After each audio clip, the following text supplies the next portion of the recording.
মহাকাল তার বুকে হাজারো রহস্য নিয়ে সদা গতিশীল। কিয়ামত বা মহাপ্রলয়ের ধারণা মানবজাতির ইতিহাসে সবচেয়ে বেশি আলোড়িত ও চিন্তিত বিষয়গুলোর একটি। এই নিয়ে ধর্মীয় গ্রন্থগুলোতে যেমন স্পষ্ট নির্দেশনা রয়েছে, তেমনি সাধারণ মানুষের মুখে ফেরে নানান জনশ্রুতি ও গুজব। কিয়ামতের পূর্বে নাকি ৩৫টি ভূমিকম্প সংঘটিত হবে এবং ঠিক কোন তারিখে শুরু হবে সেই বিপর্যয়, এমন সংখ্যা ও তারিখ ভিত্তিক ভবিষ্যৎবাণী কি সত্যি ইসলামিক আকীদার অংশ? এই সংবেদনশীল বিষয়টি নিয়ে আমরা আলোচনা করব কোরআন ও সহিহ সুন্নাহর নির্ভেজাল আলোকে, যাতে আমাদের ঈমানি ভিত্তি মজবুত হয় এবং আমরা গুজব থেকে দূরে থাকতে পারি। আসসালামু আলাইকুম ওয়া রাহমাতুল্লাহি ওয়া বারাকাতুহু। আমাদের আজকের আলোচনায় আপনাদের জানাই আন্তরিক স্বাগতম।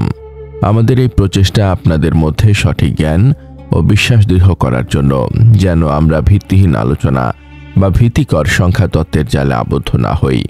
আমাদের পথ প্রদর্শক কেবল আল্লাহ তাআলার কিতাব এবং রাসূলুল্লাহ সাল্লাল্লাহু আলাইহি ওয়াসাল্লামের সহিহ হাদিস। প্রথমেই ৩৫টি ভূমিকম্প বা ঠিক কোন তারিখে শুরু হবে এই ধরনের নির্দিষ্ট সংখ্যা বা তারিখ উল্লেখ করার বিষয়ে ইসলামী শরীয়তের অবস্থান অত্যন্ত স্পষ্ট। কিয়ামতের নির্দিষ্ট তারিখ বা এর পূর্বে সংঘটিতব্য কোনো ঘটনার নির্দিষ্ট সংখ্যা বা সময়কাল আল্লাহ তাআলা তার গায়েবের জ্ঞানে সংরক্ষিত রেখেছেন। পবিত্র কোরআনে আল্লাহ তাআলা স্পষ্ট করে বলেছেন, মানুষ আপনাকে কিয়ামত সম্পর্কে জিজ্ঞাসা করে, বলুন এর জ্ঞান কেবল আল্লাহর কাছে আছে। আর আপনি কি জানেন সম্ভবত কিয়ামত নিকটেই? সূরা আল আহজাব আয়াত ৬৩। অন্য আয়াতে তিনি আরো জোর দিয়ে বলেছেন, তারা আপনাকে কিয়ামত কখন ঘটবে সে সম্পর্কে জিজ্ঞাসা করে, বলে দিন এর জ্ঞান কেবল আমার রবেরই আছে, তিনি যথাসময়ে তা প্রকাশ করবেন। আকাশ ও পৃথিবীতে তা এক ভয়াবহ বিষয় হবে, হঠাৎ করেই তা তোমাদের ওপরে আসবে। সূরা আল আরাফ আয়াত ১৮৭। এই আয়াতগুলো পরিষ্কার প্রমাণ করে যে কিয়ামতের বা এর পূর্বের কোনো ঘটনার নির্দিষ্ট তারিখ বা সংখ্যা মানুষ তো দূরের কথা, নবী রাসূলরাও সাল্লাল্লাহু আলাইহি ওয়াসাল্লাম জানতেন না, কেবল আল্লাহ তাআলাই জানেন। সুতরাং সোশ্যাল মিডিয়া বা অন্য কোনো মাধ্যমে ৩৫টি ভূমিকম্প বা অমুক তারিখ থেকে শুরু হবে এবং নির্দিষ্ট সংখ্যা বা তারিখের উল্লেখ সম্পূর্ণভাবে ভিত্তিহীন, কাল্পনিক এবং ইসলামী আকীদার পরিপন্থী। এসব তথ্য সাধারণত লোকে মুখে ছড়িয়ে পড়া দুর্বল বা বানোয়াট বর্ণনা থেকে আসে, যার কোনো নির্ভরযোগ্য সত্যতা নেই। একজন মুমিন হিসেবে আমাদের কর্তব্য হলো এই ধরনের গুজব থেকে নিজেদের এবং অন্যদের রক্ষা করা। আমাদের ঈমান কেবল আল্লাহর বাণী ও তার রাসূলের সহিহ বাণীর ওপর প্রতিষ্ঠিত হবে, কোনো সংখ্যা তত্ত্বের ওপর নয়। তবে কিয়ামতের আগে বড় বড় আলামত বা নিদর্শনের আবির্ভাব সম্পর্কে সহিহ হাদিসগুলোতে পরিষ্কার বর্ণনা রয়েছে। রাসূলুল্লাহ সাল্লাল্লাহু আলাইহি ওয়াসাল্লাম বলেছেন, কিয়ামত ততক্ষণ পর্যন্ত সংঘটিত হবে না যতক্ষণ না তোমরা 10টি নিদর্শন দেখবে: ধোঁয়া, দাজ্জাল, দাব্বাতুল আরদ, মাটি থেকে বের হওয়া এক বিশেষ প্রাণী, পশ্চিম দিক থেকে সূর্যোদয়, ঈসা ইবনে মারিয়াম আলাইহিস সালামের অবতরণ, ইয়াজুজ ও মাজুজের আবির্ভাব এবং 3টি ভূমিধস ঘটবে, একটি পূর্বে, একটি পশ্চিম এবং অন্যটি আরব উপদ্বীপে। সহিহ মুসলিম 2901। এই হাদিসটিতে কিয়ামতের অন্যতম বড় আলামত হিসেবে 3টি বিশাল আকারের ভূমিধসের কথা বলা হয়েছে, যা সম্পূর্ণ স্থানীয় ভূমিকম্পের চেয়ে ভিন্ন প্রকৃতির এবং এটি কিয়ামতের নিকটবর্তী হওয়ার চূড়ান্ত সংকেত। এই 3টি ভূমিধস সংখ্যায় 35 নয়, বরং মাত্র 3টি, আর এই সংঘটনের সময়ও আল্লাহই ভালো জানেন। এই নিদর্শনের গুরুত্ব হলো এগুলো ঘটার পর মানুষের তওবা কবুল হওয়ার সময় ফুরিয়ে যাবে। আল্লাহ তাআলা কোরআনে বলেন, যেদিন আপনার রবের কোনো নিদর্শন এসে যাবে, সেদিন কোনো ব্যক্তির ওপর তার কোনো উপকার আসবে না। সেদিন কোনো ব্যক্তির ঈমান তার কোনো উপকারে আসবে না, যে আগে ঈমান আনেনি অথবা ঈমানের সাথে কোনো ভালো কাজ করেনি। সূরা আল আনআম আয়াত ১৫৮। এই আয়াতটি মূলত পশ্চিম দিক থেকে সূর্যোদয়ের পর তওবার দরজা বন্ধ হয়ে যাওয়ার কথা বলছে, যা কিয়ামতের একটি বড় নিদর্শন। তাহলে আমাদের মনোযোগ ৩৫ বা নির্দিষ্ট কোনো তারিখের গুজবে না দিয়ে বরং এই বাস্তব সতর্কবাণীর উপর দেওয়া উচিত। কিয়ামতের পূর্বে ভূমিকম্পের সংখ্যা বৃদ্ধি পাবে, সহিহ আল বুখারী 1036।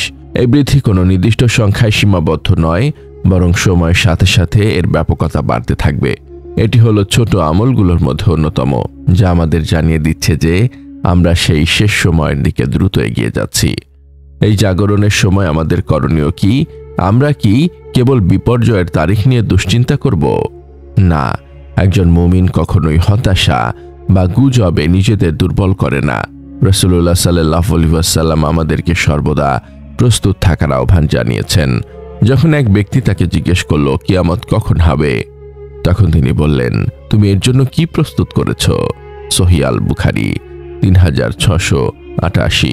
এটাই হলো আমাদের সবচেয়ে গুরুত্বপূর্ণ প্রশ্ন। আমি কি প্রস্তুত? প্রস্তুতি মানে ঘর বাড়ি সুরক্ষিত করা নয়।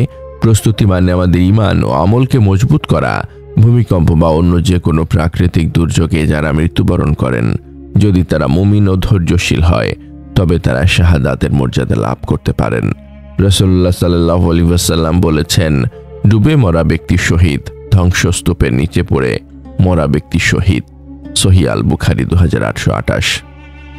এখানে ধ্বংসস্তূপের নিচে মরা বলতে ভূমিকম্প বা ভবন ধসে মৃত্যুবরণকারীকেও বোঝানো হয়েছে। সুতরাং মৃত্যু যে কোনো পরিস্থিতিতেই আসুক, আমাদের মূল লক্ষ্য হওয়া উচিত আল্লাহর সন্তুষ্টি অর্জন করা। এ সময় আমাদের নিম্নলিখিত কাজগুলো বাড়িয়ে দেওয়া উচিত: তওবা ও ইস্তেগফার, বেশি বেশি আল্লাহর কাছে ক্ষমা চাওয়া, গুনাহ থেকে ফিরে আসা। সালাত, সালাতে মনোযোগী হওয়া এবং সময় মতো আদায় করা। সাদাকা, দান, বিপদ দূর করার জন্য নিয়মিত দান করুন।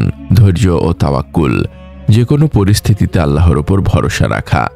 কিয়ামত কখন আসবে তা নিয়ে আমরা কোনো ভবিষ্যৎবাণী করতে পারি না। যারা এসব তারিখ বা সংখ্যা নির্ধারণ করে, তারা মূলত মানুষকে ভয় দেখিয়ে বা বিভ্রান্ত করে তাদের ঈমান দুর্বল করতে চায়।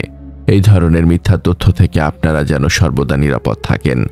সেই কারণে আমি আপনাদেরকে www.ummahkonth.com ওয়েবসাইটটি দেখার পরামর্শ দিচ্ছি, যেখানে কোরআন ও সহিহ হাদিসের নির্ভুল তথ্য দিয়ে এই ধরনের গুজবের মোকাবেলা করা হয়। নিজেদের জ্ঞানকে সঠিক ভিত্তির ওপর প্রতিষ্ঠা করুন এবং মিথ্যাচার থেকে দূরে থাকুন। আল্লাহ আমাদের সেই পথে অবিচল থাকার তৌফিক দিন, যে পথ শুধু তার কিতাব ও তার রাসূলের সুন্নাহ দ্বারা আলোকিত। হে আমাদের প্রতিপালক, হে পরাক্রমশালী আল্লাহ, তোমার কাছেই রয়েছে গায়েবের চাবিকাঠি। তুমি জানো কিয়ামত কখন সংঘটিত হবে। আমাদের এই দুর্বল ঈমান নিয়ে আমরা তোমার কাছে আশ্রয় চাই। কিয়ামতের পূর্বে যে সকল কঠিন ফিতনা ও নিদর্শন আসবে, বিশেষ করে দাজ্জালের ফিতনা এবং পৃথিবী জুড়ে নেমে আসা কঠিন বিপর্যয়, সেই সব থেকে তুমি আমাদের রক্ষা করো। আমাদের অন্তরকে তুমি ঈমান ও তাকওয়ার উপর দৃঢ় রাখো। আমাদের জীবনের প্রতিটি মুহূর্ত যেন তোমার সন্তুষ্টির পথে কাটে। আমরা যেন 35 বা কোনো তারিখের গুজবে কান না দিয়ে বরং তোমার আদেশ মেনে চলার প্রস্তুতি গ্রহণ করতে পারি। আমাদের ওপর যখন দুর্যোগ নেমে আসে, তখন তুমি আমাদের ধৈর্য ও শাহাদাতের মর্যাদা দান করো। আমাদের পরিবার, আত্মীয় স্বজন ও উম্মার সকল মানুষকে সকল প্রকার বিপদ আপদ থেকে হেফাজতে রাখো। হে আল্লাহ, আমাদের শেষ পরিণতি সুন্দর করো এবং আমাদের জান্নাতুল ফিরদৌসের উত্তরাধিকারী করো। আমিন ইয়া রাব্বাল আলামিন। আপনারা এই আলোচনাটি যদি গুরুত্বপূর্ণ মনে করেন এবং চান যে আমরা এমন আরও গুজব মুক্ত, জ্ঞানভিত্তিক ও ঈমান জাগা নিয়ে আলোচনা নিয়ে আসি, তবে অবশ্যই চ্যানেলটি সাবস্ক্রাইব করে আমাদের আধ্যাত্মিক পরিবারে যুক্ত থাকুন। আল্লাহ আপনাদের সহায় হন।